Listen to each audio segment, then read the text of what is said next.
సహాయము చేస్తాం. మా జీవితాలు ఒంటి మీద ఒక చొక్కాతో అమ్మా నాన్న సాగు బ్రతుకుల్లో ఆకారం లేని వాళ్ళు ఇక్కడికి రాలేదా? అడుగు తినే వాళ్ళకన్నా కొంత ఆకారం ఉంటుంది. మీరైతే చాలా బాగున్నారు, కానీ మమ్మల్ని కనీసం ఎవరైనా ఏదైనా ఇవ్వాలనుకుంటే ముట్టుకొని కూడా ఇచ్చేవాళ్ళు కాదు, పైనుండి చేతుల్లో వేసేవాళ్ళు. నన్ను వాళ్ళ పిల్లలతో ఆడుకొనిచ్చేవాళ్ళు కాదు. నాకుంటుంది కదా పిల్లలతో ఆడుకోవాలని. మా ఊర్లో నన్ను దగ్గరికి రానిచ్చేవారు కాదు, ఎందుకంటే వారికి అంటువ్యాధులు ఉన్నాయి, పిల్లలు కూడా ఉంటాయి. బంధువులు, స్నేహితులు, రక్త సంబంధులు, పెద్ద ఫ్యామిలీ, 120 మంది కుటుంబాలు, గౌడ కుటుంబాలు, చక్కగా బ్రతికిన కుటుంబమే. కానీ జబ్బులు వచ్చిన తర్వాత హాస్పిటల్కు ఖర్చు అయిపోయి, మాంత్రికులకు ఖర్చు అయిపోయి, పూజలకు, మొక్కుబళ్లకు, బలులకు ఖర్చు అయిపోయి, లాస్ట్ కు ఒంటి మీద వస్త్రాలు, రెండో వస్త్రం మార్చుకోవడానికి లేక లాస్ట్ స్టేజీలో వచ్చాం కదా ఖమ్మం. మరి అట్లా వచ్చిన వాళ్ళని మమ్మల్ని ఇక్కడ దేవుడు స్థిరపరిచాడు.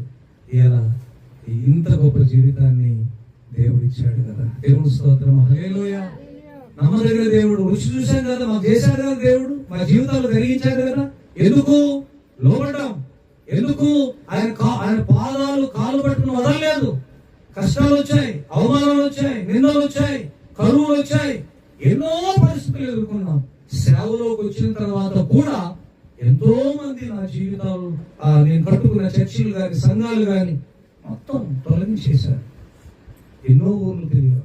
అన్ని ఊర్లలో ఇప్పుడు కనీసం ఎన్నో చర్చెస్ కావాలి, అన్ని ఇప్పుడు చేస్తున్నారు. అక్కడక్కడ అందరూ చేస్తున్నారు. మేము ప్రారంభించి అడుగుపెట్టిన స్థలాల్లో అయ్యగారులు బ్రతుకుతున్నారు, అక్కడ సేవ చేస్తున్నారు. కానీ ఇదంతా జరగడానికి మేము ఆయన గట్టిగా పట్టుకున్నాం. దేవునికి స్తోత్రం, హల్లెలూయా. మా అమ్మ నాన్న వాళ్ళు గట్టిగా పట్టుకున్నారు. ఆ తర్వాత జార్జి గారు ఆయన గట్టిగా పట్టుకున్నాడు. అందుకే వాళ్ళ జనరేషన్ తర్వాత ఇదిగో ఈ జనరేషన్, ఈ వీళ్ళ తర్వాత ఇదిగో వాళ్ళ పిల్లల జనరేషన్, వాళ్ళ పిల్లలు కూడా వస్తున్నారు. ఇప్పుడు పోయిన వారం సంఘంలో కూర్చున్నాడు కదా. ఇంకేముంది, కంటిన్యూషన్ అదిగా ఉంది. కాబట్టి నమ్మకం ఎప్పుడో 45 సంవత్సరాల కిందట.